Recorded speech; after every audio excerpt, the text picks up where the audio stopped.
Olá, o meu nome é Catarina Sampaio e sou coordenadora da iniciativa Voice Leadership.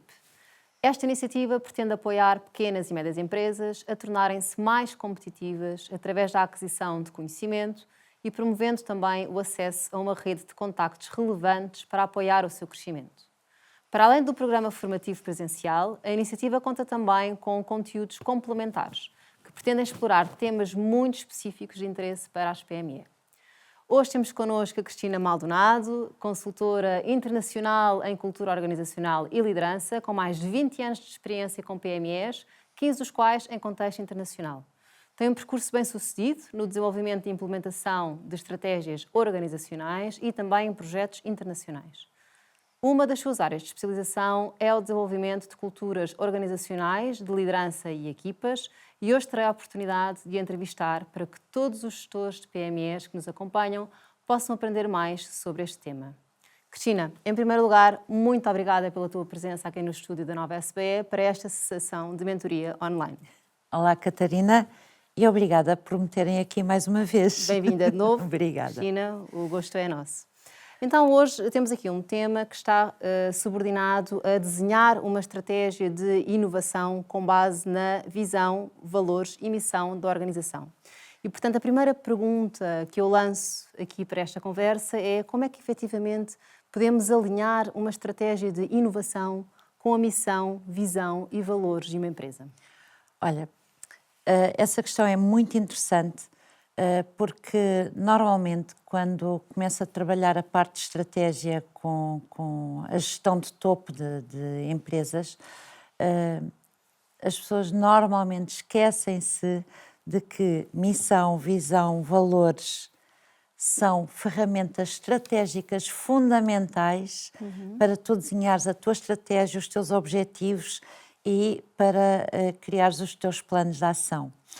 Missão, visão e valores não são só palavras bonitas que se põem nos quadros das empresas e que se publicam e que se põem como statements, portanto, como afirmações. São fundamentais. Então, vamos lá. Missão. Qual é a missão? O que é que isso quer dizer para uma empresa? A missão é o porquê de eu existir. Qual é o meu propósito? A missão está ligada ao propósito. Porque é que eu estou neste mercado? Porque é que eu faço o que eu faço? Como é que eu quero mudar o meu ecossistema, o mundo à minha volta? Que contributo é que eu estou a dar? Quando a missão está muito bem definida, ela vai ser fundamental para tu tomar decisões estratégicas, até mesmo de investimento. E já lá vamos passar só aqui à visão. A visão normalmente, a visão pode mudar até de tempos em tempos, que tem a ver com onde é que eu me vejo daqui a um determinado tempo. Portanto, implica um pouco uma projeção no futuro. No futuro. E depois os valores. Os valores são fundamentais para definir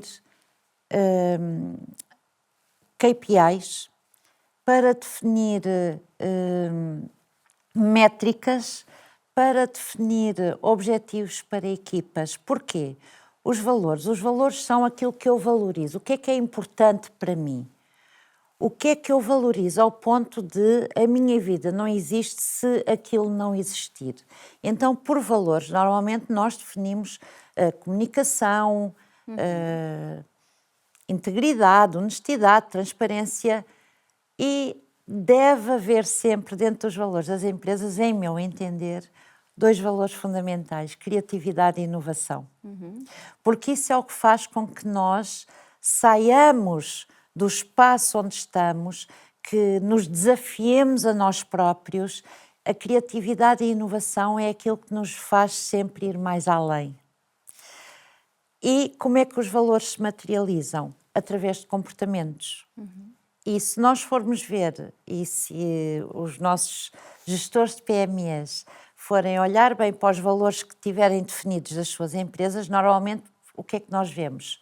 Eu sei que honestidade para nós existe quando, e depois há uma descrição de comportamentos.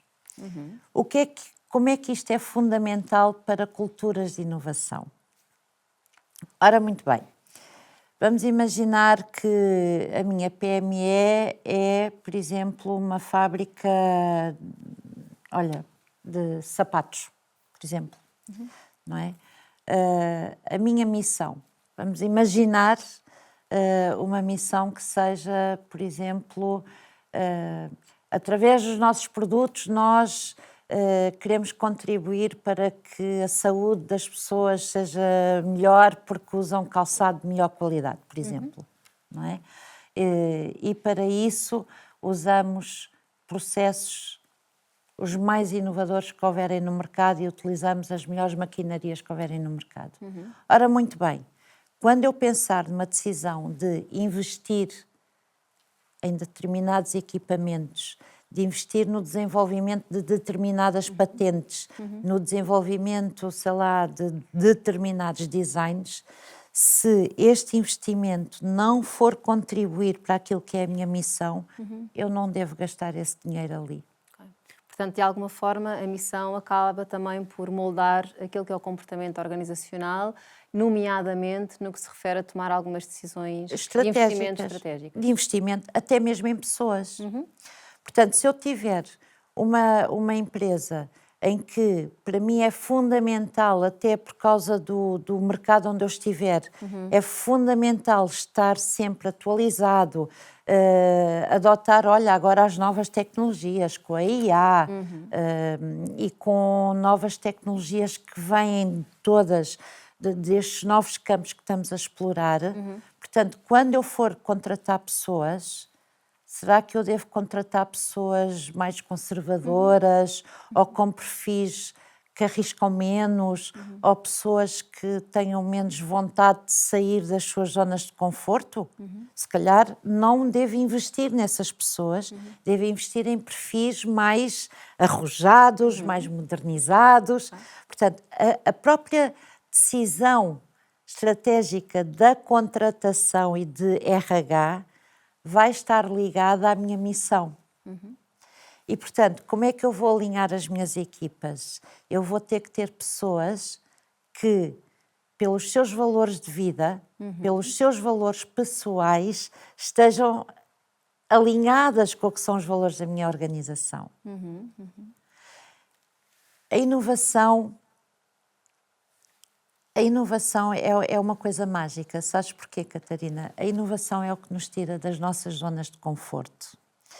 É o que nos faz sair da zona de conforto, passando pela zona da aprendizagem e, muitas vezes, se tivermos essa coragem, nos faz saltar para a chamada zona de pânico. Mas a zona de pânico é aquela que, isto agora só pode ir para a frente.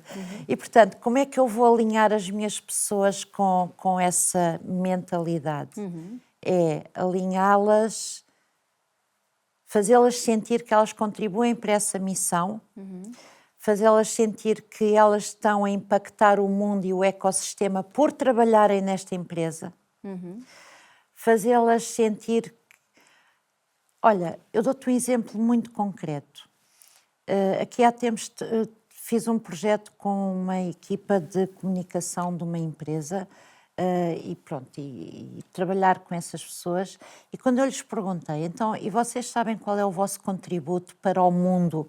Porque é que o meu mundo fica melhor só porque vocês estão nesta empresa? E quando comecei a cruzar o trabalho deles com o impacto que eles tinham na missão da empresa, aquilo fez-se ali a magia aconteceu ali. Portanto, alinhar as pessoas com esta visão clara e alinhá-las com os valores comportamentais, ou seja, para pertencermos a este grupo, temos que nos comportar desta maneira. E isto são ferramentas estratégicas fundamentais até para a criatividade e inovação dentro de uma equipa. Sem dúvida, e que também acabam por conferir um alinhamento dentro da própria equipa, não é? Estamos a falar de um conjunto de pessoas que partilham os mesmos valores, que partilham do mesmo propósito, que partilharão também garantidamente da mesma visão, não é? Exatamente. Se calhar se estiveres a falar da área da contabilidade ou da área financeira, precisas de pessoas mais conservadoras. Talvez, enfim, se estivermos a falar do departamento de desenvolvimento de produto, se calhar preciso de pessoas mais criativas. É a diversidade de personalidades que me vai dar esta riqueza que depois me vai permitir dizer, olha, todos juntos, o eu de cada um, sem perder esta identidade de cada um, alinhá-los como grupo, equipas, e depois como um todo. Portanto, o eu, o nós e o todo. E o todo. Fazer este... E diz-me o seguinte, há pouco falavas sobre o pensamento criativo, formas de se estimular e de promover de forma consistente também o pensamento estratégico. Como é que podemos fazer isso de forma mais direcionada, não é? Num contexto de uma PME, aplicando, por exemplo, também aqui algumas técnicas de resolução de problemas, não é? Como é que podemos fomentar este pensamento mais crítico? Eu acho que é muito importante criarmos espaços, sei lá, podem-lhe chamar, olha, team building, chamem-lhe o que quiserem, mas é muito importante criar espaços e momentos em que as pessoas sejam mesmo levadas a pensar fora da caixa. Portanto, haver momentos intencionalmente programados Para isso. para as pessoas pensarem fora da caixa, Isso. apresentarem novas ideias, novas soluções, acredito eu, sem receio de serem também julgadas Criticadas e julgadas. e avaliadas. Exatamente. Como é que conseguimos promover esse contexto organizacional mais disruptivo e mais aberto àquilo que são os contributos que resultam dessa diversidade? Olha, depende das empresas, depende das dinâmicas de cada empresa. Há várias técnicas, há várias técnicas que se podem usar. Por exemplo, há empresas onde tu, uma vez por semana, tens ali 1 a 2 horas em que as equipas têm mesmo que parar tudo e juntar-se, e são lançados desafios. Sabes que há um desafio muito interessante que deve ser promovido, que é fazer com que as pessoas consigam identificar de forma clara um problema e formular a identificação desse problema numa frase simples, concreta, concisa, que não seja em forma de pergunta, que não traga soluções. Portanto, preparar a cabeça das pessoas para pensar diferente. Às vezes o que eu sinto é falta de tempo com a equipa para conseguir incentivar esse diagnóstico, não é? Às vezes não é fácil, naquilo que é a correria do nosso dia-a-dia, da nossa operação, num contexto com recursos que são muito limitados, não é? Um contexto de uma pequena organização, encontrar esse espaço, encontrar esse tempo. Qual é que é a dica que tu me dás para eu conseguir fazer disto uma pequena rotina, um pequeno hábito? Ter vontade de o fazer, porque repara, Catarina, é engraçado que muitos gestores me dizem, eu não tenho tempo. E eu pergunto, ok, então, e no dia em que apanhar uma gripe descomunal e não puder sair da cama durante uma semana, aí já teve tempo. Verdade, é um bom ponto. Não é? Ou no dia em que, pronto, acontecer alguma coisa que faça com que seja obrigada a parar. A vida para-nos, Catarina. Nós não podemos ser ratos na nossa roda. Sabes? O rato na roda é aqui dentro. Então, é ter vontade de criar esses espaços e esses momentos. E isso tem a ver com o desenvolvimento pessoal e de lideranças. Queres ser um líder inovador? Então, inova na forma de liderar também. Quebra esses pré-conceitos, ou seja, conceitos pré-formulados de que o gestor não tem tempo, o gestor tem que estar sempre ocupado. Isso são percepções que nós criamos. E, portanto, dicas é ter vontade de fazer. E ter vontade de fazer naquele dia da semana, naquela hora, é para aquilo. Tal como outros dias da semana, naquelas horas, são para outras coisas. Portanto, isto tem a ver com vontade de o querer fazer. E aí não há fórmulas mágicas. Ok.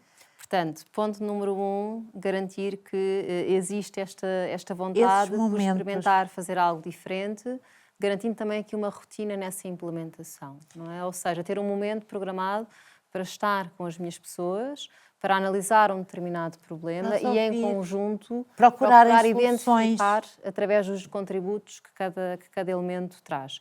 E que outras técnicas é que poderão também ser aqui acumuladas a esta vertente de resolução de problemas, aproveitando naturalmente o conhecimento das pessoas da equipa? Lançar, por exemplo, concursos de ideias.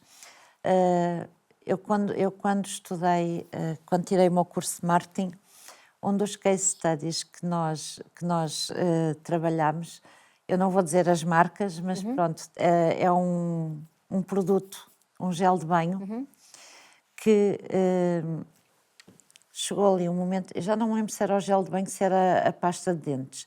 Era um destes produtos. Qual era o grande desafio? Aumentar vendas. Ok. O que não era muito execuível, aumentar, porque o número de consumidores é relativamente estável e, portanto, tu não consegues fazer com que as pessoas tomem mais banhos por dia ou lavem os dentes mais vezes por dia, ao máximo, não é? E, portanto, as pessoas também, a população não aumenta de repente, há muita concorrência, como é que tu vais aumentar as tuas vendas de um produto que não é escalável? Certo. Não é? E essa empresa lançou um desafio aos seus colaboradores, é uma multinacional, lançou o desafio aos seus colaboradores, porque temos que aumentar as vendas e não conseguimos aumentar a base de clientes, não é? Nem conseguimos que as pessoas mudem os hábitos de consumo do produto. E então houve alguém que disse, é simples, alarguem a abertura da embalagem, tipo meio milímetro. Porquê? Não é? Porque uma escova de dentes tem aquele espaço, tu não vais pôr uma montanha de repente. Então, ao aumentar meio milímetro, cada utilizador, sem saber, está a consumir mais meio milímetro de produto. Ok. E esta ideia veio, acho que não foi de uma recepcionista, foi de uma secretária ou de alguém de uma área mais administrativa. Portanto, isto é um excelente exemplo de, se eu ouvir as pessoas naquilo que elas são enquanto consumidoras, utilizadoras dos processos, dos produtos, dos sistemas, podemos ter aqui umas ideias muito interessantes. Umas ideias muitíssimo interessantes. Portanto, e fora da caixa. São técnicas, é lançar concursos de ideias, é desafiar as pessoas acima de tudo. E repara, criatividade e inovação têm a ver com fazer diferente. Não podemos, já dizia o Einstein, que fazer a mesma coisa da mesma maneira, de forma continuada e esperar resultados diferentes é o cúmulo da loucura. É uma loucura. Portanto, se tu tens hábitos de seguir a semana, os hábitos comportamentais da liderança têm que mudar também para que as pessoas, elas próprias, queiram ser disruptivas, porque criar e inovar é ser disruptivo, não é? É romper com a norma. Sem dúvida alguma. E só aqui para fecharmos a nossa sessão, e para que isto tudo aconteça, temos que contar com líderes que efetivamente sejam audazes e que também queiram experimentar, fazer de forma diferente, encontrando novas rotinas dentro daquilo que já estava estabelecido previamente na organização. E, acima de tudo, serem inovadores na questão do não tenho tempo. Comecem a ter tempo. Temos de começar a ter tempo para contrariar alguns hábitos e implementar novas rotinas. Exatamente. Cristina, mais uma vez, obrigadíssima pela tua presença. Obrigada aqui no eu, estúdio Catarina. da Nova SBE. Muito obrigada a todos também e esperamos poder contar convosco para visualizarem um futuro podcast brevemente. Obrigada.